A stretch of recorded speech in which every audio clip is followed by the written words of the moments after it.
أعوذ بالله من الشيطان الرجيم. بسم الله الرحمن الرحيم. ويسألونك عن الروح قل الروح من أمر ربي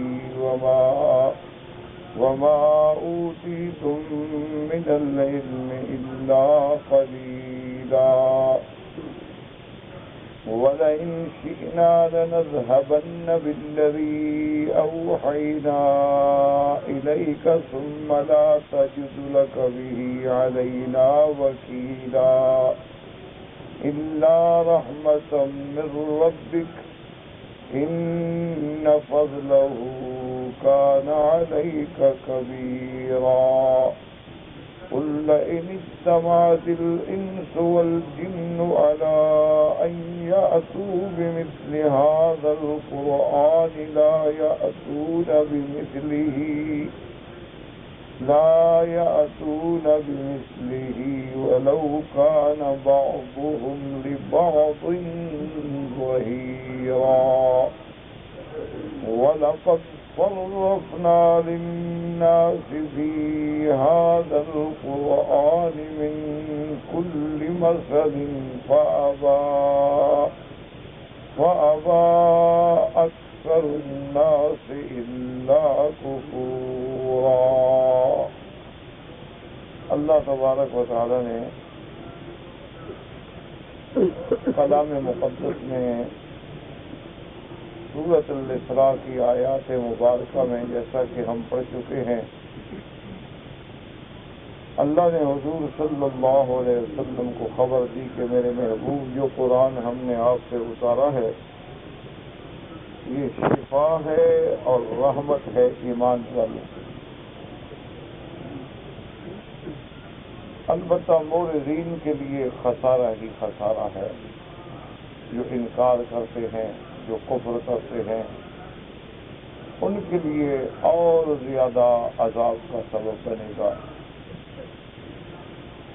اور پھر اس کے بعد اللہ پاک نے ارشاد فرمایا تھا کہ قرآن مقدس جب شفا ہے، رحمت ہے، ہدایت ہے، موعظت ہے، قرآن پاک ایک عظیم معجزہ ہے، قرآن پاک اللہ کا کلام ہے، قرآن پاک اپنی صداقت پہ خود دلیل ہے، لیکن لوگ ایمان کیوں نہیں لے آتے؟ تو اللہ نے فرمایا کہ میرے محبوب اصل بات یہ ہے کہ جب ہم اپنے بندوں پہ، انسان پہ انعام فرماتے ہیں، وَإِذَا أَنْعَمْنَا عَلَى الْإِنسَانِ، جب ہم کسی انسان پہ اپنی نعمتیں بھیجتے ہیں کہ ہم نے انسان بنایا، پھر اس کو صحت دی، تندرستی دی، دولت دی، آل اولاد محل متا دیا، تو اس لذت دنیا میں کھو کے آ رہا وہ پھر اللہ کی ہدایت سے اور قرآن سے رخ موڑ لیتا ہے اور پیٹھ پھیر لیتا ہے ورنہ آگ جانے. اور جب اس کو پھر کوئی شدید تکلیف پہنچے تو مایوس ہو جاتا ہے. یعنی جب خیر کا وقت ہو تو اللہ سے اعراض کرتا ہے، اور جب مشکل کا وقت ہو تو اس کی رحمت سے نا امید ہو جاتا ہے. ہر حال میں کفر ہے. ورنہ مومن کا کام تو یہ ہے کہ جب اللہ نعمتیں عطا فرمائیں تو شکر کریں. جب اللہ تبارک و تعالی ظاہری، باطنی، مادی، جسمانی، معنوی نعمتوں سے نوازے تو بندہ شکر کرے، اللہ کی اطاعت کرے، اللہ کی فرما برداری کرے، اللہ کے آگے اور زیادہ جھک جائے. اور اگر کوئی مصیبت و ابتلا آ جائے تو پھر صبر کرے اور اللہ تبارک و تعالی کی رحمت سے امید رکھے. لیکن کافر دونوں حالتوں میں کافر ہے. خوشی کے وقت میں اعراض کرتا ہے اور غمی کے وقت میں مایوس ہو جاتا ہے. اور آخر میں میرے اللہ نے ارشاد فرمایا تھا کہ میرے محبوب آپ اعلان کر دیں، آپ کے ذمہ دعوت ہے، تبلیغ ہے، دین پہنچانا ہے. اگر کوئی مانتا ہے اس کا اپنا فائدہ ہے، اگر کوئی انکار کرتا ہے اس کا اپنا نقصان ہے. آپ کے ذمہ جو بات ہے آپ نے تو پوری فرما دی. تو اب ان منکرین کو فرما دیں کہ قل کل یعمل علی شاکلتہ، بس ہر پھر آدمی اپنی عادت اپنے طریقے پہ عمل کرو، اللہ جانتے ہیں کہ کون ہدایت۔ اگر تم اتنے دلائل کے بعد، اگر تم اتنے آیات و بینات کے بعد بھی میری بات نہیں مانتے تو پھر جاؤ تم، لکم دینکم ولی دین، تمہیں تمہارا طریقہ مبارک ہو اور ہمیں ہمارا طریقہ مبارک۔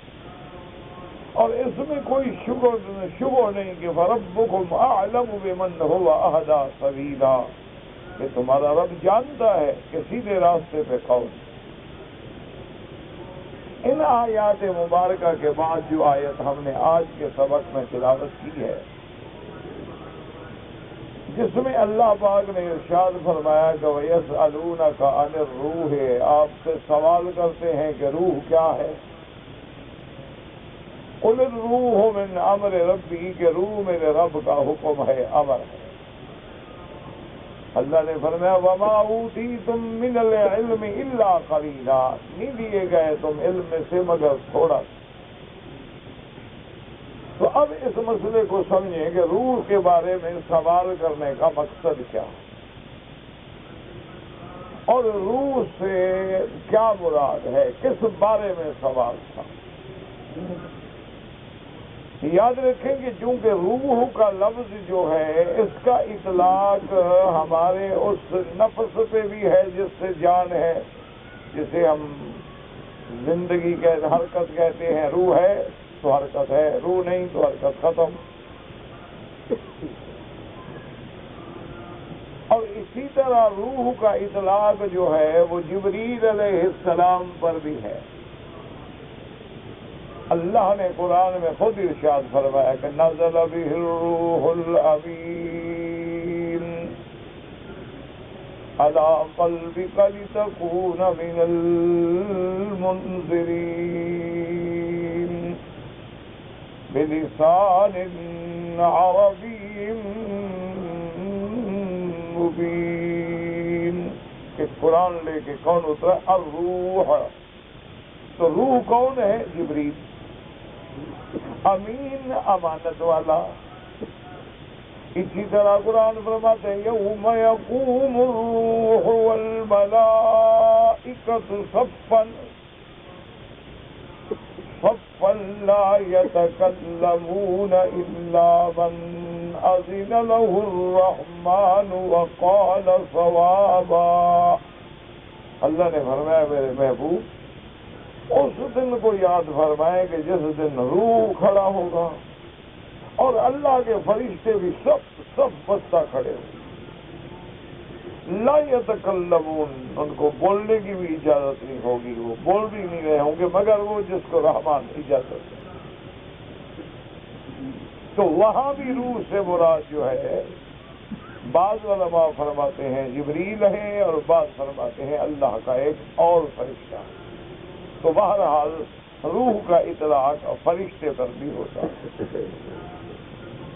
اسی طرح اللہ نے قرآن میں فرمایا ہے کہ ہم نے میرے محبوب آپ کو لیلۃ القدر عطا فرمائی، اور آپ کو پتہ ہے کہ لیلۃ القدر کیا ہے؟ خیر من الف شہر، 1000 مہینے کی عبادت سے بہتر۔ یعنی اگر کوئی آدمی لیلۃ القدر کی ایک رات عبادت کرے تو 1000 رات سے بہتر۔ اور پھر اللہ نے لیلۃ القدر کی شان بیان فرمائی ہے، فرمایا وما ادراک ما لیلۃ القدر لیلۃ القدر خیر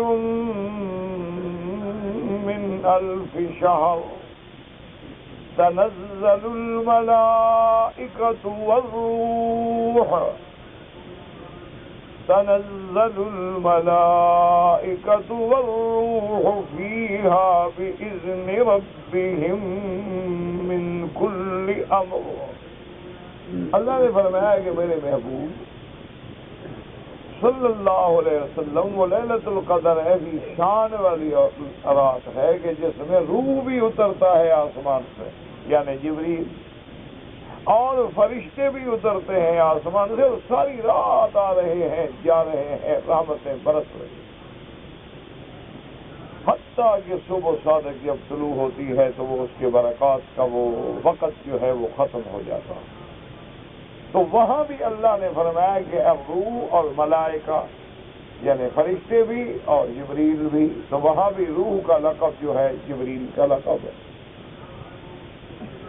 اور اسی طرح یاد رکھیں کہ قرآن پاک نے جیسے روح کا لفظ جبریل پر فرمایا ہے، اسی طرح روح کا لفظ جو ہے وہ اللہ کے قرآن پر بھی ہے۔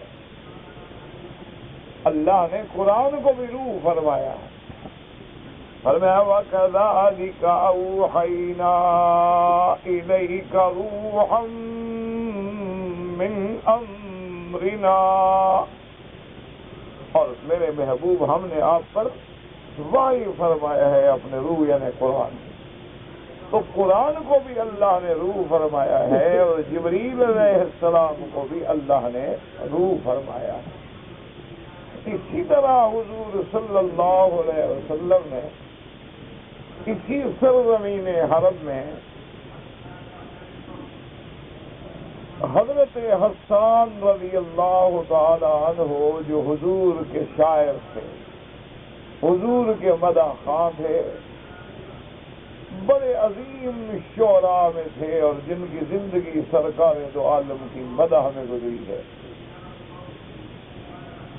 انہوں نے ایک دن عرض کیا کہ یا رسول اللہ صلی اللہ علیہ وسلم، یہ قریش جو ہیں، کفار جو ہیں، انہوں نے آپ کی شان میں توہین کے لیے بڑے بڑے شعراء کو تیار کیا ہے اور بڑے بڑے شعر و شاعری کی ہے تاکہ حضور کی شان میں گستاخی کریں۔ دشمن ہے، دشمن تو پھر دشمن ہوتا ہے نا جو بھی موقع ملے۔ تو حضور مجھے اجازت دیں تو میں قریش کا جواب دوں کہ انہوں نے جو حضور صلی اللہ علیہ وسلم کی ذات پہ حملہ کیا ہے تو میں اس حملے کا جواب دینا چاہتا ہوں۔ حضور پاک نے فرمایا کہ حسان بات تو ٹھیک ہے، جواب بھی دینا چاہیے، لیکن میری مذمت کرنے والے بھی تو قریش ہیں، اور اتفاق یہ ہے کہ میں خود بھی تو قریش میں سے ہوں، تو جب تم قریش قوم کی مذمت بیان کرو گے تو میں بھی تو قریشی ہوں۔ تو وہ جواب دینے کو کوئی فائدہ تو نہ ہوا، کیونکہ تم جواب جب دو گے تو قریش کی مذمت کرو گے، قریش کی ہجوم کرو گے، اور قریش میں سے تو میں بھی ہوں، میرا بھی تو قبیلہ قریش ہے۔ تو حضرت حسان نے عرض کیا کہ یا رسول اللہ صلی اللہ علیہ وسلم، مہربانی فرمائیں آپ مجھے اجازت تو دیں، انشاءاللہ میں آپ کی ذات کو تو ایسے قریش سے باہر نکال لوں گا نا جیسے بال آٹے سے نکال دیا جاتا ہے کہ اس پہ کوئی اثر نہیں رہتا۔ تو حضور نے اجازت دی اور حضرت حسان نے حضور کی شان میں قصیدہ پڑھا۔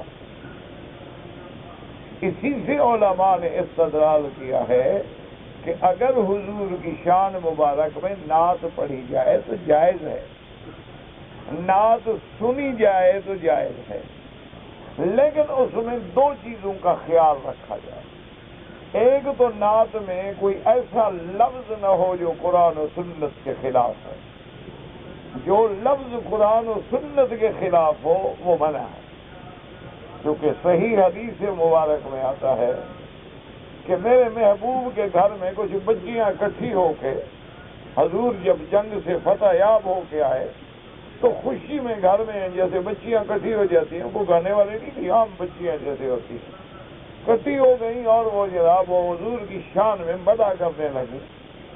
تو ان میں ایک بچی نے یہ شعر بھی پڑھا کہ وَفِينَا نَبِيٌّ يَعْلَمُ مَا فِي غَدٍ، کہ ہمارے اندر تو ایسا نبی ہے جس کو کل کی بھی خبر ہے۔ حضور فرمایا ماں یہ پھر نہ کہنا، کل کی خبر صرف اللہ کو ہے، عالم الغیب اللہ کی ذات ہے، تو مجھے عالم الغیب بنا رہی ہے، اچھی میری تعریف کر رہی ہے۔ تو حضور نے منع فرما دیا۔ تو اب مسئلہ سمجھو کہ علماء نے مسئلہ لکھا کہ نعت پڑھنا جائز ہے، نعت لکھنا جائز ہے، نعت سننا جائز ہے، نعت خوانی جائز ہے، لیکن دو چیزوں کا خیال رکھا جائے۔ ایک تو اس نعت میں کوئی الفاظ قرآن و سنت کے خلاف نہ ہوں، کوئی الفاظ جو ہیں وہ شرک کے خلاف نہ ہوں، شرک کے بارے میں نہ ہوں، توحید کے خلاف نہ ہوں، اور اسی طرح یہ بھی خیال رکھا جائے کہ وہ نعت ہو وہ موسیقی نہ ہو، وہ غنا نہ ہو کہ جیسے دوسرے گانے جو ہیں ساز پہ گائے جاتے ہیں، وہ نعت بھی ساز ہو، یا نعت بھی ان فلمی دھنوں کے انداز میں ہو، تو پھر علماء منع فرماتے ہیں کہ یہ نعت کی توہین ہے۔ حضور صلی اللہ علیہ وسلم کی مدح بیان کرنا تو بڑی شان والی بات ہے، تو حضور صلی اللہ علیہ وسلم کی مدح میں نعت کہنا، نعت سننا بالکل جائز ہے، لیکن ایسے ایسے الفاظ استعمال نہ کریں جیسے کہ بعض لوگوں نے بظاہر اپنی محبت میں دعویٰ کیا، لیکن نعوذ باللہ ثم نعوذ باللہ وہ حدود توحید سے نکل کے شرک کی وادیوں میں چلے گئے۔ اور جیسے کسی نے لکھا تھا کہ جو مستوی تھا عرش پہ خدا ہو کر، اتر پڑا ہے مدینے میں مصطفیٰ ہو کر۔ تو اب یہ اچھی مدح ہے کہ نبی کو خدا بنا دیا اور خدا کو محمد مصطفیٰ بنا دیا۔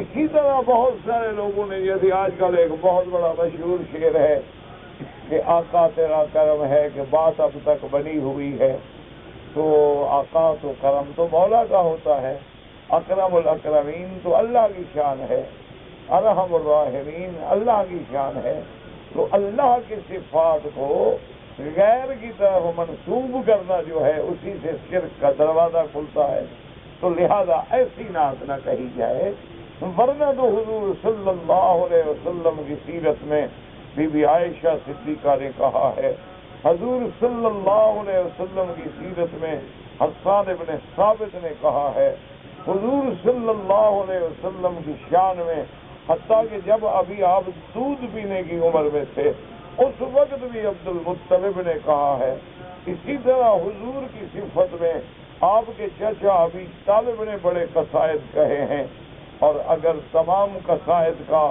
اہتمام کیا جائے اور علماء ان کو جمع کریں تو عظیم ضخیم کتابیں جمع ہو سکتی ہیں، بلکہ اتفاق کی بات یہ ہے کہ حضور کی شان میں تو ہندوؤں نے بھی قصیدے لکھے ہیں، حضور کی شان میں سکھوں نے بھی قصیدے لکھے ہیں، حضور علیہ السلام کی شان میں تو عیسائیوں نے بھی قصیدے لکھے ہیں، حضور صلی اللہ علیہ وسلم کی شان میں دشمنوں نے بھی قصیدے لکھے ہیں۔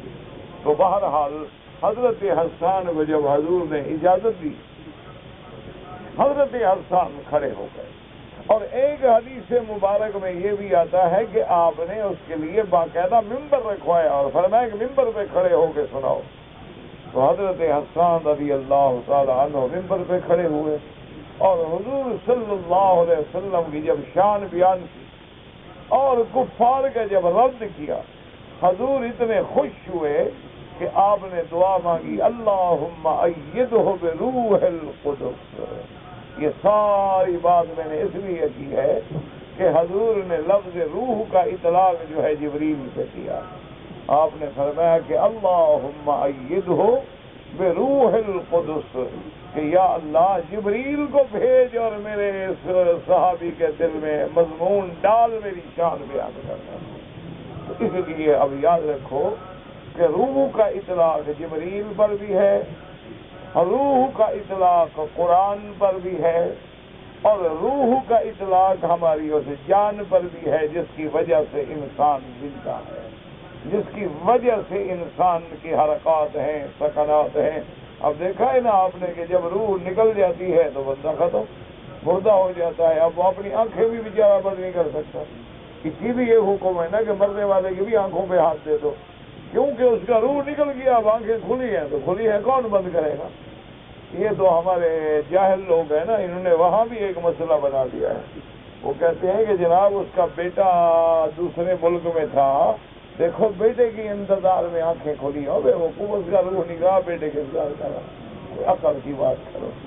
یعنی ایسے ایسے مسائل گھڑتے ہیں نا جی، انا للہ و انا الیہ راجعون، کہ عقل کے بھی خلاف، نقل کے بھی خلاف، قرآن کے بھی خلاف، حدیث کے بھی خلاف، لیکن رواج ویسے اور جی بالکل آنکھیں دروازے پہ لگی ہوئی، اس کی روح نکل گئی، یہ بے وقوف آدمی اس کی آنکھیں لگی ہوئی، جب روح اس کے اندر نہیں رہی، آپ نہ ہاتھ رکھیں کھلی رہے گی، ہمیشہ کھلی رہے گی، آپ ہاتھ رکھیں گے تو بند ہو جائے، اسی لیے حکم ہے کہ اس کے ہاتھ ادھر ادھر پڑے ہیں تو سیدھے کر دو، اسی طرح حکم ہے کہ اس کے رخ کو کعبے کی طرف کر دو، کیونکہ اس کے بعد تو جہاں اکڑ گئی پھر کیا کریں گے آپ؟ ابھی تو چونکہ وجود میں گرمی باقی ہے، روح ابھی تازہ جدا ہوئی ہے، تو ابھی تو اس کے اندر ہے کہ آپ حرکت دے سکتے ہیں، لیکن جب وقت گزرتا چلا جائے گا تو اس میں ایک قسم کی تلخی، ایک قسم کی صلب و صلابت آ جائے گی، تو پھر تو آپ اس کے رخ کو پھیر نہیں سکتے۔ تو اب 3 چیزوں پہ ہوا اطلاق روح کا، سمجھو۔ اچھا اب یہ سمجھو کہ جبریل کو روح کیوں کہتے ہیں؟ قرآن پاک کا لقب بھی روح کیوں ہے؟ اسی طرح عیسیٰ علیہ السلام کا لقب بھی روح اللہ، ان کا لقب بھی روح اللہ ہے، تو اس کی وجہ کیا؟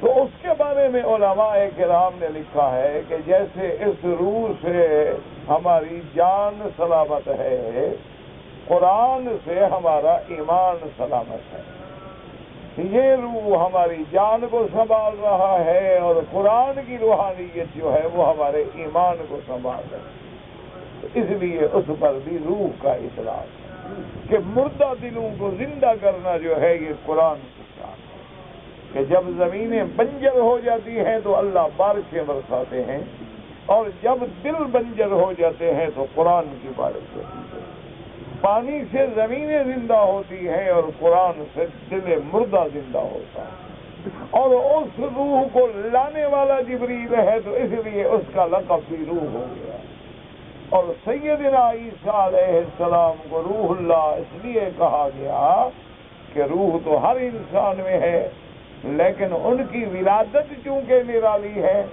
کہ وہ بغیر باپ کے پیدا ہوئے ہیں، اور سیدنا عیسیٰ علیہ السلام اپنی والدہ کے بطن میں، یعنی وہ جب آئے تو جبریل علیہ السلام کو اللہ نے بھیجا، جبریل علیہ السلام جب آئے تو اللہ پاک فرماتے ہیں کہ بی بی مریم نے جب دیکھا جبریل انسان کی شکل میں تھے تو انہوں نے کہا انی اعوذ بالرحمن منک ان کنت تقیا، قال انما انا رسول ربک لاہب لک غلاما زکیا، تو حضرت جبریل نے پھونک ماری تو روح جو تھا نا وہ اندر چلا گیا، تو اسی سے حضرت عیسیٰ علیہ السلام کو اللہ نے پیدا کیا، تو خالص اللہ کے حکم سے، اللہ کے کلمہ کن سے، اسباب ظاہری کے علاوہ، کیونکہ بی بی کی تو شادی نہیں، بی بی نے تو کبھی کسی مرد کو دیکھا بھی نہیں، لیکن اللہ نے آپ کو عطا فرمایا تو نام روح اللہ ہو گیا۔ اور اس میں ایک اشارہ یہ بھی تھا کہ جیسے روح جبریل کو روح کہا گیا ہے، آسمانوں پہ جاتا بھی ہے آتا بھی ہے، اسی طرح اللہ ایک دن عیسیٰ علیہ السلام کو بھی آسمانوں پہ لے جائیں گے، آسمانوں پہ وہ حیات رہیں گے، آسمانوں پہ وہ زندہ رہیں گے، ان کو بھی روح کہا گیا۔ تو اب اچھی طرح سمجھ لیں کہ روح کا اطلاق قرآن پر بھی ہے، روح کا اطلاق جبریل پر بھی ہے، اور روح کا اطلاق عیسیٰ علیہ السلام پر بھی ہے، اور روح کا اطلاق جو ہے جو اللہ نے ہمارے زندگی میں، ہمارے اس جسد میں، اس بدن میں جو چیز رکھی ہے اس کو روح بھی کہتے ہیں اور نفس بھی کہتے ہیں۔ بعض علماء یہ فرماتے ہیں کہ ایک تو ہمارا یہ جسد ہے، اس کے اندر نفس ہے، نفس سے یہ جسد زندہ ہے، اور وہ نفس جو ہے وہ روح سے زندہ ہے، تو لہذا روح الارواح، روح الارواح یعنی روح جو ہے گویا یہ نفس کے لیے بھی اور ہمارے جسد کے لیے بھی، دونوں کے لیے اصل چیز جو ہے وہ روح ہے۔ اسی لیے قرآن کہیں کہیں تو نفس کا نام لیتا ہے، اللہ یتوفی الانفس حین موتہا، اللہ تبارک و تعالیٰ پورا پورا قبضے میں دے دیتے ہیں نفس کو اس کی موت کے وقت میں، تو وہاں لفظ انفس ہے، اور کہیں کہیں اللہ نے روح کا اطلاق فرمایا ہے۔ تو اب اس آیت کو سمجھو، یسألونک عن الروح قل الروح من امر ربی وما اوتیتم من العلم الا قلیلا۔ حضور پاک صلی اللہ علیہ وسلم سے اللہ نے فرمایا یسألونک یا محمد صلی اللہ علیہ وسلم، کہ میرے مدنی محمد مصطفیٰ آپ سے سوال کرتے ہیں روح کے بارے میں کہ روح کیا چیز ہے۔ اب بعض علماء کہتے ہیں کہ وہ سوال کرتے تھے روح کے بارے میں، یعنی آپ جو کہتے ہیں جبریل آتا ہے، جبریل کیا ہے، کون ہے؟ اور بعض نے فرمایا آپ کہتی ہیں کہ روح کے بارے میں سوال کرتے ہیں، کیا مانا؟ آپ کہتے ہیں اللہ کا وحی قرآن جو ہے یہ روح ہے، تو یہ کیا چیز ہے قرآن؟ یہ اللہ کا کلام کیا ہے، یعنی اس کے بارے میں سوال کرتے ہیں۔ اور بعض لوگوں نے فرمایا کہ یسألونک عن الروح، یعنی آپ سے عیسیٰ علیہ السلام کے بارے میں سوال کرتے ہیں کہ روح اللہ کون ہے، ان کو روح اللہ کیوں کہا گیا ہے۔ یہ سارے سوالات ہیں، سارے اقوال ہیں، لیکن یاد رکھو یہ سارے اقوال جو ہیں حجت نہیں ہیں، اور یہ سارے اقوال جو ہیں ضعیف ہیں۔ اصل بات یہ تھی یسألونک عن الروح، کیوں اگر جبریل کے بارے میں ہوتا تو قرآن جبریل کے بارے میں تفصیل بیان کرتے، اگر عیسیٰ علیہ السلام کے بارے میں ہوتا تو اللہ نے عیسیٰ علیہ السلام کی باقاعدہ تفصیل بیان فرما دی ہے، اور اگر اس سے مراد قرآن ہے تو قرآن کا ذکر تو پہلے ہو چکا، وَنُنَزِّلُ مِنَ الْقُرْآنِ مَا هُوَ شِفَاءٌ وَرَحْمَةٌ لِّلْمُؤْمِنِينَ، اور بعد میں بھی قرآن کا ذکر ہے قُلْ إِنِ اجْتَمَعَتِ الْجِنُّ وَالْإِنسُ عَلَىٰ أَن يَأْتُوا بِمِثْلِ هَٰذَا الْقُرْآنِ لَا يَأْتُونَ بِمِثْلِهِ وَلَوْ كَانَ بَعْضُهُمْ لِبَعْضٍ ظَهِيرًا۔ اب یہ بات پکی ہو گئی، اور اسی کو ابن جریر رحمت اللہ علیہ نے اور اسی کو مفسرین کرام نے فرمایا کہ اول الاقوال، راجح قول یہی ہے کہ روح سے مراد جو سوال کیا گیا اس روح کے بارے میں ہے جس سے زندگی ہے، جس سے حرکت ہے، جس سے حیات ہے، اور جس کے نکل جانے سے حیات منقطع ہو جاتی ہے، سوال اس روح کے بارے میں ہے۔ تو یہ بات معین ہو گئی کہ سوال جو ہے وہ اسی روح کے بارے میں۔ اچھا، اب دوسری بات جو ہم نے سمجھ لی ہے ان آیات میں وہ یہ ہے کہ یہ سوال کہاں کیا، کس نے کیا۔ اس میں بھی یاد رکھو کہ دو روایات ہیں، کیونکہ بعض روایات میں یہ آتا ہے کہ یہ سوال قریش نے کیا ہے، مکی زندگی کا سوال ہے، چونکہ سورۃ الاسراء بھی ان صورتوں میں ہے جو مکی صورتیں ہیں جو ہجرت سے پہلے اتری محمد مصطفیٰ صلی اللہ علیہ وعلا آلہ واصحابہ وسلم تسلیما کثیرا کثیرا۔ تو بعض علماء فرماتے ہیں کہ یہ سوال مکے میں ہوا اور سوال کرنے والے قریش ہیں، اور ایک دوسری حدیث مبارک میں ہے کہ یہ سوال یہودیوں نے کیا ہے، اور یہودیوں نے یہ سوال مدینہ منورہ میں کیا ہے۔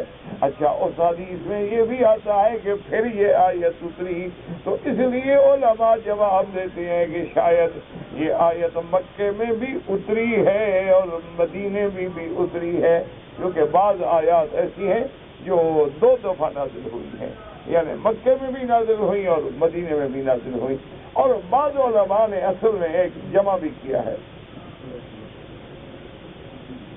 انہوں نے کہا کہ وجہ بات یہ تھی دراصل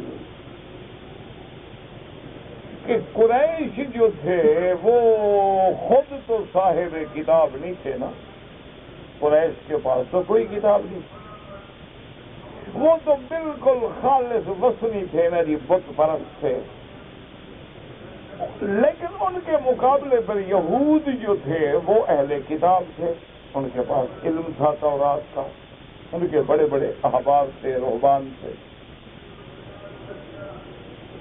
اور اسی طرح جو عیسائی تھے، نصرانی تھے، مسیح تھے، وہ بھی اہل کتاب تھے، ان کے پاس بھی تعلیمات الہی تھیں۔ حضرت عیسیٰ علیہ السلام پر جو اللہ نے کتاب بھیجی تھی انجیل، تو وہ انجیل کو مانتے تھے۔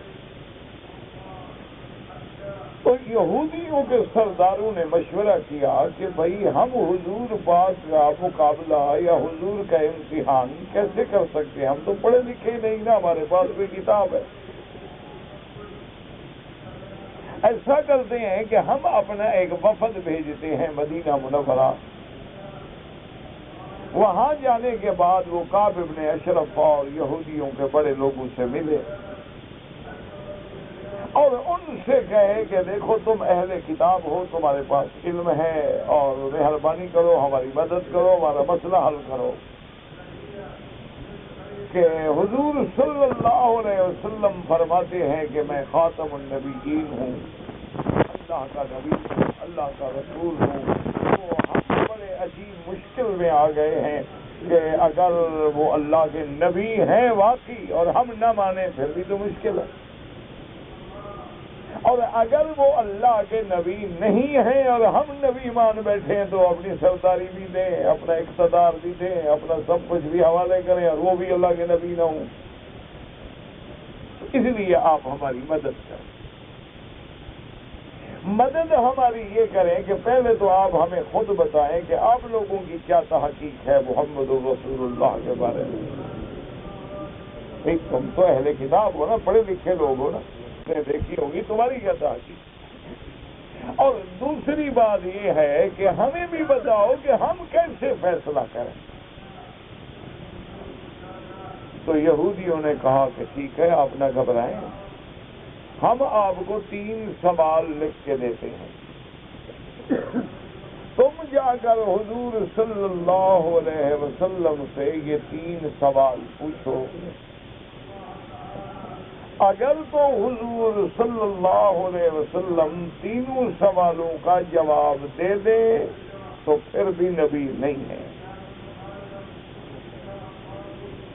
اور اگر تینوں سوالوں کا جواب نہ دے سکیں پھر بھی نبی نہیں ہے، اور اگر حضور 2 سوالوں کا جواب تو دے دیں لیکن ایک کا جواب نہ دیں تو پھر سچے نبی ہیں۔ دشمن ہے نا کہ دشمن تو کہانیاں بناتے ہیں نا، دشمن تو پھر اپنا عقل لڑاتا ہے نا ہر لحاظ سے۔ اللہ تبارک و تعالیٰ معاف کرے۔ وہ جیسے ایک پیر تھا نا، تھا تو کوئی فراڈی شراڈی پیر بنا ہوا تھا، تو لوگ جاتے کہ حضرت میری اولاد نہیں، نذرانہ نظر نیاز دیتے اور حضرت تعویذ لکھ دیتے کہ بھی یہ تعویذ ہے اور اس تعویذ کو بس گلے میں ڈال لو تم بھی اور ایک بیوی کے گلے میں ڈال دو، اولاد ہو جائے گی۔ میرا حضرت دعا کریں اللہ کرے لڑکا ہو، میرا بڑی جائیداد ہے، وارث کوئی نہیں۔ ان کا وہ ٹھیک ہے، میں نے تعویذ دے دیا، جاؤ۔ اچھا اب جناب یہ ہے کہ وہ اتفاق سے، اچھا وہ لکھتا کیا؟ لکھ دیتا لڑکا نہ لڑکی،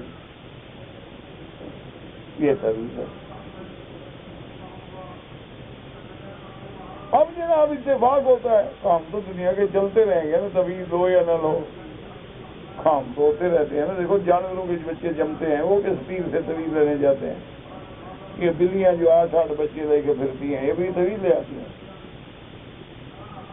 یہ مکڑی جو ایک دن میں کروڑوں کی تعداد میں پیدا ہو جاتی ہے، اس نے کس پیر سے تعویذ لیا ہوا ہے؟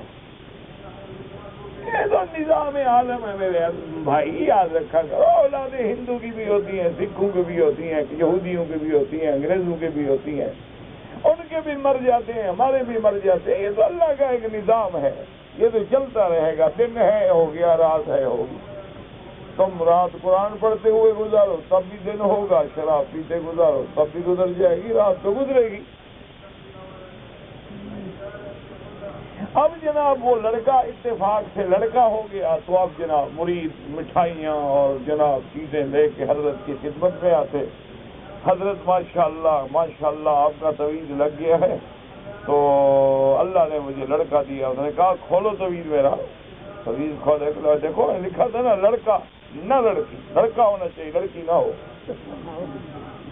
اچھا اب اتفاق یہ ہوتا کہ لڑکی پیدا ہو جاتی، وہ آ جاتا مریض سر گزار، حضرت بچہ تو ہوا ہے لیکن لڑکی ہوئی ہے۔ انہوں نے کہا بیوقوف تویز ہے کھول کے کہا کہاں ہے تویز؟ انہوں نے کہا میں نے لکھا تھا لڑکا نہ لڑکی، وہی ہوا جو میں نے لکھا۔ اب مریض بیچارہ کیا کرے گی، حضرت کی کلا میں چل گئی۔ اب جناب اتفاق ایسا ہوتا تھا کہ بعض ایسے بھی ہوتے تھے جن کو نہ لڑکا ہوا نہ لڑکی ہوئی، اولاد ہوئی نہیں۔ بہت سال کے بعد پھر جناب نظر نیاز لے کے آگے حضرت نے مہربانی کرے میرا تو نہ لڑکا ہوا نہ بتویز نکالو۔ میں لکھا تھا لڑکا نہ لڑکی، نہ لڑکی ہو نہ لڑکا ہو، بس میری تقدیر سے اللہ نے یہی لکھوا دیا، میں کیا کروں، بھاگ جاؤ تمہارا لڑکا ہے نہ لڑکی۔ تو دشمن تو پھر ایسے گھمنڈ بناتا ہے۔ اور یہود تو ویسے بھی پڑھی لکھی قوم تھی، بڑی مکار تھی، عیار تھی، غدار تھی، اب بھی ہے، دیکھا نہیں ہے کتنے یہودی ہیں، پوری عالم کو نچا رکھا ہے، پوری دنیا کے عالم پر جتنا ظلم ہے، تشدد ہے، بد امنی ہے، خون ریزی ہے، قتل ہے، تباہی ہے، بربادی ہے، سب کا ذمہ دار یہودی ہے۔ جس ملک کو چاہے نا جی 2 دن کے اندر بٹھا بٹھا دیں اس کا، یا اس کی کرنسی نیچے بیٹھ جائے گی، اور جس کو چاہے کھڑا کر دیں۔ اب جناب خیر بہرحال تو انہوں نے 3 سوال لکھ کے دیے۔ انہوں نے کہا ایک سوال تو حضور سے یہ پوچھو کہ روح کیا ہے؟ یہ جو کہتے ہیں روح داخل ہو گئی، اللہ نے روح پھونکی آدم میں، فَإِذَا نَفَخْتُ فِيهِ مِن رُوحِي فَقَعُوا لَهُ سَاجِدِينَ، کہ جب میں اپنی روح میں سے پھونک دوں آدم میں تو تم سب سجدے میں گرنا۔ تو وہ روح کیا ہے؟ اور دوسرا سوال یہ ہے کہ حضور کچھ لوگ تھے نوجوان جو اپنا ملک چھوڑ کے ہجرت کر کے کسی غار میں جا کے چھپے تھے بیچارے، وہ کون تھے، ان کا کیا قصہ ہے، وہ غار والے نوجوانوں کا کیا واقعہ ہے؟ 2 سوال۔ اور تیسرا سوال یہ ہے کہ حضور ایک بادشاہ ایسا بھی گزرا ہے کہ جو مشرق الشمس و مغربہا، جہاں سے سورج کی ابتدا ہے وہاں بھی پہنچا ہے، اور جہاں انتہا ہے وہاں بھی پہنچا ہے۔ وہ بادشاہ کون ہے؟ تو یہودیوں نے سکھلایا اور قریش نے سوال کیا۔ حضور صلی اللہ علیہ وسلم کی خدمت میں قریش آئے، انہوں نے کہا کہ یا رسول اللہ صلی اللہ علیہ وسلم، ہم آپ سے 3 سوال پوچھتے ہیں، ہمیں اگر جواب مل جائے، مطمئن ہو جائیں تو ہم اسلام قبول کر لیں۔ حضور نے فرمایا پوچھو۔ انہوں نے پوچھا، حضور نے فرمایا اچھا میں کل جواب دوں۔ اب حضور صلی اللہ علیہ وسلم کا مقصد یہ تھا کہ اللہ پاک بتلائیں گے تو جواب دوں گا، اللہ وحی بھیجے تو جواب دوں گا، تو اللہ جبریل بھیج دیں گے، وحی آ جائے گا، میں جواب دے دوں گا۔ لیکن اللہ نے جبریل علیہ السلام کو نہ بھیجا، اور اسی سے اپنے عقیدے سمجھ لو کہ انبیاء کو اللہ سب سے زیادہ علم دیتے ہیں، لیکن اس کا معنی یہ نہیں کہ وہ ہر چیز جانتے ہیں، وہ عالم الغیب ہوتے ہیں۔ اگر ایسی بات ہو تو حضور کیوں فرمائے کہ کل جواب دوں گا، اسی وقت دیتے۔ اب جناب 1 دن گزر گیا، 2 دن گزر گئے، 3 دن گزر گئے، بعض روایات میں ہے 17 دن گزر گئے، جبریل آتا نہیں، اور قریش پورے مکے میں شور مچائے ہوئے ہیں۔ دیکھو جی پتہ لگ گیا نا، اگر اللہ کا نبی ہوتے جواب نہ دیتے۔ دیکھو جی ہم نے اب کوئی لڑائی نہیں کی، ہم نے تو سوال پوچھے ہیں نا۔ اگر آپ اللہ کے سچے نبی ہیں، وعدہ کیا کل جواب دوں گا، 17 دن گزر گئے جواب نہیں دے سکتے، اللہ اکبر. حضور فرماتے ہیں میں اتنا پریشان ہوا کہ دشمن کے سامنے مقابلے میں آدمی جواب نہ دے سکے. فرماتے ہیں کبھی کبھی تو اللہ رحمت کرے میرے دل میں ایسا بھی خیال آتا ہے کہ میں پہاڑ سے چھلانگ لگا دوں کہ میں دشمن کے سامنے ایک بات کی نبی ہو کر کل جواب دوں گا اور جواب نہیں.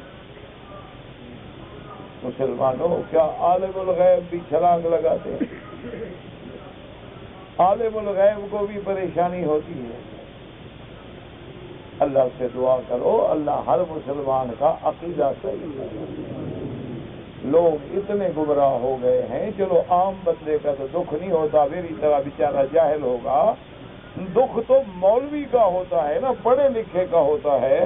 باقاعدہ اپنی کتابوں میں لکھا ہے اللہ معاف کرے اللہ معاف کرے. مجھے تو پڑھتے ہوئے بھی بعض اوقات ڈر لگتا ہے. لکھتا ہے کہ کوئی نطفہ فرج عورت میں قرار نہیں پکڑتا کہ مگر پیر کی نظر ہوتی ہے. پیر کو علم ہوتا. ہدایت العیان کتاب میں ہے، یہ نہیں کہنا وکیل صاحب نے ایسے کہہ دیا. یہ کتاب ہے ان کی باقاعدہ، اس میں لکھا ہے نعوذ باللہ کہ ہر نطفے پر مرشد کی نظر ہے. یعنی وہ بھی دیکھ رہے ہیں تب نطفہ ٹھہرتا ہے. اچھا اس بدبخت سے کہو کہ نطفہ فرج میں ٹھہرتا ہے بدبخت یا رحم میں ٹھہرتا ہے. لکھتے ہوئے کچھ تو عقل کرتا ہے.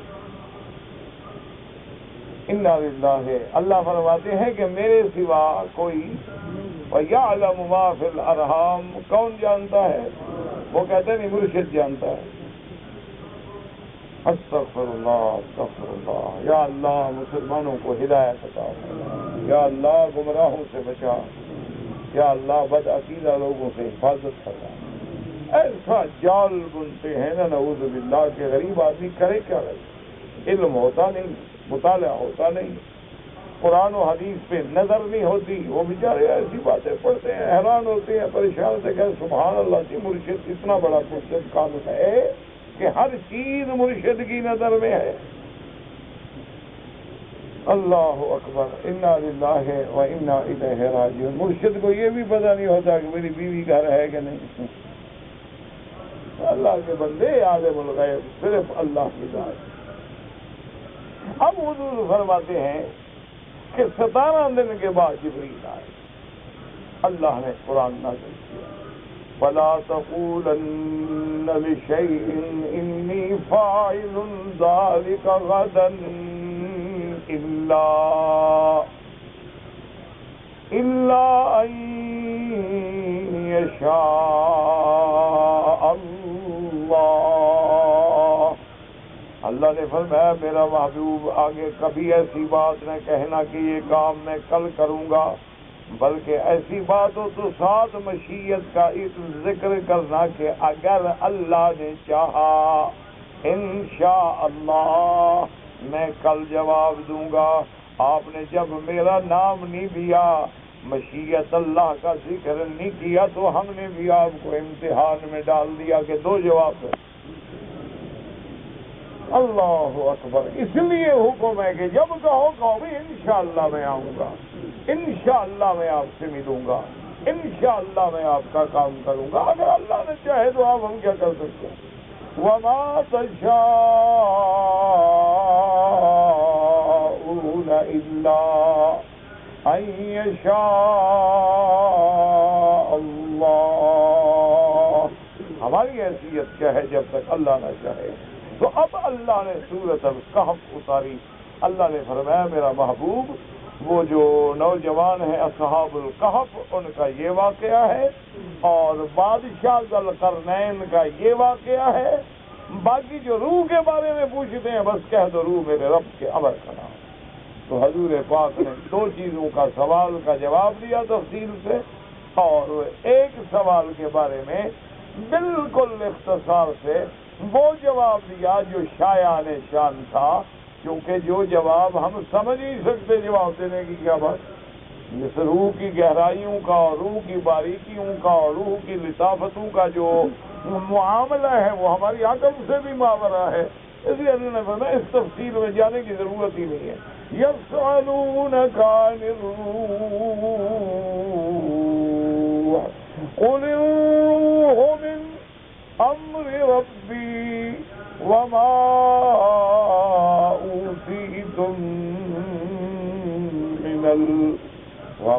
اوتیتم من العلم الا قلیلا.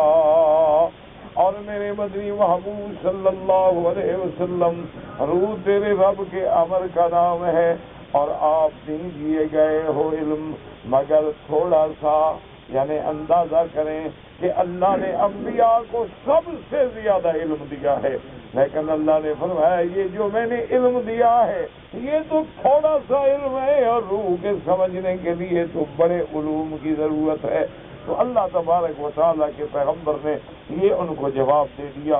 اور اسی سے اندازہ کرو کہ ساری دنیا سے زیادہ انبیاء کا علم ہے، تمام نبیوں سے زیادہ اللہ نے محمد مصطفیٰ کو علم دیا ہے، لیکن اللہ کے علم کے مقابلے میں کوئی حقیقت نہیں.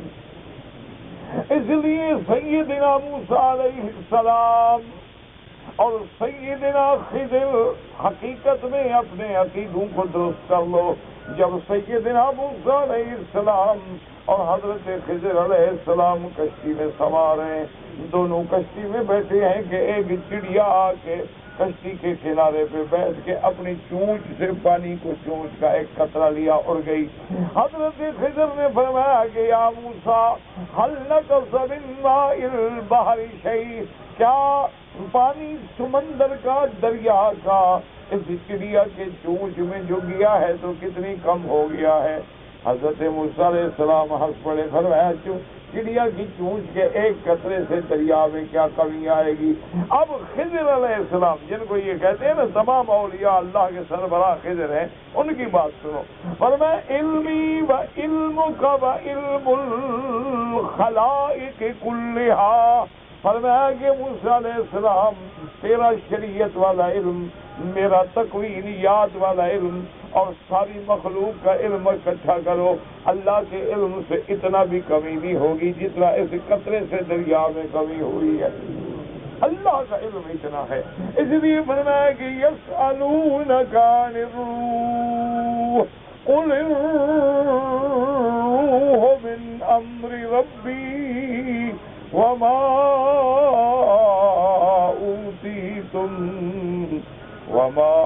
اوتیتم من العلم الا قلیلا. اب یہ بات ہوتی تھی کہ دل میں خیال آ سکتا تھا کہ ٹھیک ہے اس کا علم اللہ کے سوا کسی کو نہیں، لیکن اگر اللہ چاہتے عطا فرما دیتے تو کیا فرق ہو جاتا. اللہ نے فرمایا میرا بدنی آپ یہ تصور کیوں کرتے ہیں، وَلَئِن شِئْنَا لَنَذْهَبَنَّ بِالَّذِي أَوْحَيْنَا إِلَيْكَ ثُمَّ لَا تَجِدُ لَكَ بِهِ عَلَيْنَا وَكِيلًا. اور میرا بدنی اگر ہم چاہیں جو ہم نے آپ کو علم دیا ہے یہ بھی چھین لیں تو آپ کیوں فکر کرتے ہیں کہ مجھے یہ بھی مل جاتا یہ بھی مل جاتا. اور اگر ہم ایسا کریں تو کون ہے جو ہمارے خلاف آپ کا مددگار ہوگا. الا رحمتا من ربک، مگر تیرے رحمت رب کی. ان فضلہ کان علیک کبیرا، کہ اس کا فضل جو ہے تم پہ بہت بڑا ہے، کہ جو اللہ نے علم دیا ہے، جو وحی دی ہے، جو قرآن دیا ہے وہ بہت ہے. اچھا اب سوال یہ دل میں آتا تھا کہ اگر اللہ دے دیتے روح کے بارے میں بھی علم تو شاید کافر مسلمان ہو جاتے. اللہ نے فرمایا ان کو مسلمان ہو جائے تو قرآن کا موجودہ کافی ہے. قل ان اجتمعت الانس والجن على ان يأتوا بمثل هذا القرآن لا يأتون بمثله ولو كان بعضهم لبعض ظهيرا. اللہ نے فرمایا اگر ساری دنیا کے انسان اور جن اکٹھے ہو جائیں اور اس قرآن کے مثل کوئی قرآن بنانا چاہے تو نہیں بنا سکتے، چاہے ایک دوسرے کی مدد کرے، تو اس سے بڑی دلیل تمہاری صداقت کی کیا ہے کہ تمہیں ہم نے ایسا قرآن دیا ہے، ان کو کہو سارے اکٹھے ہو کے بنائے قرآن کے مقابلے پہ۔ جب اس کا جواب نہیں دے سکتے تو آپ کی نبوت کی صداقت، آپ کی رسالت کی صداقت کے لیے صرف وَلَقَدْ صَرَّفْنَا لِلنَّاسِ فِي هَذَا الْقُرْآنِ مِنْ كُلِّ مَثَلٍ، اور ہم نے پھیر پھیر کے بیان کیا ہے قرآن میں، ہر قسم کی ہم نے مثالیں دی ہیں۔ فَأَبَىٰ أَكْثَرُ النَّاسِ إِلَّا كُفُورًا، لیکن بہت لوگ جو ہیں باوجود ان دلائل کے، باوجود قرآن کی صداقت و حقانیت کے وہ ایمان نہ لے آئے، انکار کیا۔ تو اللہ کے نبی کی دلیل جو ہے سب سے بڑی دلیل قرآن ہے، سب سے بڑا معجزہ قرآن ہے، اور سب سے بڑی صداقت محمد مصطفیٰ کی تائید جو ہے وہ قرآن ہے۔ جب قرآن پر ایمان نہیں لے آئے میرا محبوب تو اور کس چیز پر ایمان لائیں؟ واللہ عالم۔ اگر ایک آدمی نے وضو کر لیا، استنجا کر لیا، نماز کے دوران قطرے گرتے ہیں تو میرے بھائی اگر یہ بیماری ہے، سلسل بول ہے کہ وہ قطرے بند نہیں ہوتے، تو اس کا اللہ نے آپ کو رعایت دی ہے کہ آپ انڈر ویئر یا نیچے کپڑا رکھیں اور ہر نماز کے لیے لیا وضو کریں۔ مثلا مغرب کے لیے جو آپ نے وضو کیا ہے اب وہ عشاء تک کافی ہے، اسی وضو سے نماز پڑھیں، طواف کریں، جو کچھ پڑھتے رہیں۔ پھر جب عشاء کا وقت آئے تو جا کے کپڑا بھی پاک کریں اور دوبارہ وضو کریں۔ تو اگر اس حالت میں نماز میں قطرے گرتے رہیں تب بھی نماز ہو جائے گی۔ کہتا جی کہ میں نے 2 دانت لگوائے ہیں مصنوعی اور وہ یعنی نکلتے نہیں ہیں، بڑے مضبوط ہیں، تو ان دانتوں سے غسل ہو جاتا ہے؟ بالکل ہو جاتا ہے۔ تو سارے لگوا لو، 2 لگا لو، 4 لگا لو، کوئی بات، بالکل وضو بھی ٹھیک ہے، غسل بھی ٹھیک ہے، ہر چیز ٹھیک ہے۔ جو بھی ہے سونے چاندی کے بھی دانت لگواؤ تو جائز ہے، کوئی مسئلہ نہیں، کوئی مسئلہ نہیں، وضو بھی ہوگا، غسل بھی ہوگا، سب کچھ ہوگا۔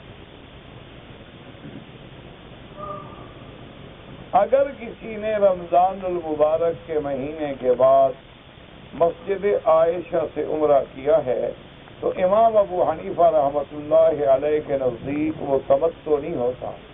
وہ فرماتے ہیں تمتع تب ہوتا ہے جب انسان رمضان کے بعد اپنے اہل والا جو میقات ہے وہاں سے عمرہ کرے۔ وہ کہتے ہیں یہ عمرہ اس کو نہیں کرنا چاہیے تھا، لیکن بعض علماء حنابلہ رحمہم اللہ فرماتے ہیں کہ چونکہ عمرہ کر لیا ہے نہیں کرنا چاہیے تھا لیکن تمتع ہو جائے گا۔ امام صاحب فرماتے ہیں کہ نہیں، تمتع ان کے لیے ہوتا ہے جو باہر سے آئے، آفاق سے آئے، ذالک لمن لم یکن اہلہ حاضر المسجد الحرام، وہ مکے میں رہنے والے نہ ہوں، تب ان کا جا کے تمتع یا قران ہوگا۔ اللہ عالم۔ کہتے تھے کہ جب سعودی سے ہم واپس اپنے ملک میں جاتے ہیں تو والدہ اپنے بیٹے کو بوسہ دیتی ہے، کوئی حرج نہیں۔ بہن اپنے بیٹے کو بوسہ، بھائی کو بوسہ دینا، بہن جوان ہو بھائی جوان ہو تو بوسہ نہ دیں، بالکل، بس جیسے ہمارے یہاں رواج ہوتا ہے السلام علیکم، یہ سر پہ ہاتھ پھیر دیا، بہن ہے بھائی چلو۔ ورنہ اس دور میں دور فتنے کا دور ہے، کوئی اعتبار نہیں ہے کہ بہن اور بھائی۔ اسی لیے شریعت کا حکم ہے کہ اگر بیٹا بھی ہے جب 10 سال کی عمر ہو جائے تو وہ ماں باپ کے کمرے میں نہ سوئے، اس کو علیحدہ سلایا جائے۔ اب جناب آئے ہیں، آپ کی ڈپٹی جو ہے پاور پلانٹ میں تھی اور آپ کو کمپنی اسی شرط پہ لائی تھی کہ کوئی آدمی آپ پر کوئی دم نہیں ہے، آپ ڈپٹی پہ آئے اور کمپنی کے کانٹریکٹ پہ پابند ہو کے آئے ہیں، آپ مجبور تھے۔ ہاں اگر اللہ توفیق دے اب تمہیں موقع ملے تو مدینہ شریف جا کے عمرہ کر لو تاکہ تمہارا میقات کا عمرہ ہو جائے انشاءاللہ۔ آدمی کا داماد جو ہے وہ پکڑا گیا ہے اور پاکستان میں تو اس کی دولت جائیداد ہے لیکن یہاں نہیں ہے، تو کیا آدمی اپنے داماد کو زکوٰۃ سے مدد کر سکتا ہے؟ بالکل کر سکتا ہے۔ یہ ضروری نہیں ہوتا کہ زکوٰۃ، اب ایک آدمی کروڑ پتی ہے، مکے میں آیا، سب کچھ چوری ہو گیا، وہ بھی زکوٰۃ دے سکتا ہے، مسافر ہے، مستحق ہے۔ دیکھنا پڑتا ہے موجودہ حالت کو کہ موجودہ حالت میں اس کے پاس کچھ نہیں ہے، بس ٹھیک ہے، مستحق ہے، اس کو دیں آپ۔ کہتے جی ہمیں نماز کا کتاب بتائیں نماز کی۔ میرا بھائی آپ کو ایک نماز پیمبر یا نماز پیغمبر، تو وہ لکھی ہوئی ہے مسلک حنفی کے مطابق، اس میں تمام احادیث سے دلائل موجود ہیں، وہ کتاب لے لیں اور پڑھ لیں انشاءاللہ۔ قیام لیل جو ہے نماز فجر کے بعد نہیں ہوتا، بس اس کا وقت ختم ہو گیا۔ جب طلوع فجر ہوگا تو اس کے بعد اذان اور پھر 2 رکعت سنت فجر، تہجد کا وقت ختم ہو گیا۔ ایک 2 بھائی ہیں، ایک کے ہاں 2 بچے ہیں، ایک نے ماں کا دودھ پیا، دوسرے نے چاچی کا دودھ پیا۔ تو چاچی کا جس نے دودھ پیا اس کی چاچی ماں بن گئی، اس کی جتنی اولاد ہے اس کی بہن بھائی بن گئے، ان کا نکاح نہیں ہو سکتا، سیدھی سی بات۔ جس نے نہیں پیا اس کا ہو سکتا۔ میں نے مدینہ منورہ سے جب آیا تو عمرہ نہیں کیا، مجھے کیا پتا کیوں نہیں کیا، وجہ ہونا کوئی مجبوری تھی، کوئی کام تھا، کوئی ڈیوٹی تھی، تو کوئی جرمانہ نہیں، ویسے اپنے شوق سے نہیں کیا، تو پھر تو عمرہ بھی کرو اور ایک بکری دم بھی دو۔ میرے والد نے مجھے مرتے دم کہا تھا کہ میرے نام سے 5000 روپے مسجد میں دے دینا۔ میں نے وہ پیسے بہن کی بیٹی کی شادی میں لگا دیا، نہیں مسجد میں دینے ہوں گے جیسے والد نے کہا تھا۔ والد کی وصیت کو تبدیل نہیں کر سکتے، جو موت کے وقت وصیت ہے وہ پوری کرنی ہو۔ آپ نے بہن کی بیٹی کی مدد کی، اچھا کیا، آپ کی بھانجی ہے، لیکن والد کی وصیت بھی پوری کریں۔ آدمی سمجھدار لگتا ہے نا جی، اس نے کہا والد کو بھی بھگتاؤ ایک ٹکٹ میں، بھانجی کو بھی خوش کرو۔ یہ پاگل نہیں ہوتے، سمجھدار لوگ ہوتے ہیں، تیز ہوتے ہیں، یہ مسئلہ نہیں پوچھتے، جان چھوڑانا چاہتے ہیں۔ ہمیں اندازہ ہو جاتا ہے زندگی جو گزر گئی یہی بھگتتے بھگتتے تمہارے سوال۔